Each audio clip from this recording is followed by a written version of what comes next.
terima lah. Maknanya saya tak boleh kena sabun, apa-apa sabun memang tak boleh kena sabun, memang kena pakai sarung tangan glove. Dan eczema saya ni kalau dah sembuh, contoh kita pakai steroid ke krim kita sapu dah baik, dalam sebulan ataupun 2-3 minggu dia akan jadi balik. Maknanya tak selesai. Dia ada BJI blister dekat bawah-bawah jari ni, kita boleh nampak nanti dia akan bengkak.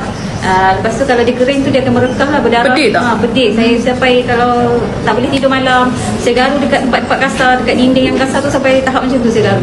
Dekat karpet saya garu. Memang tak tahan gatal dia. Malam-malam tak boleh tidur, boleh nangis sebab dah minum lepas tu baru lagi dalam 5 hari.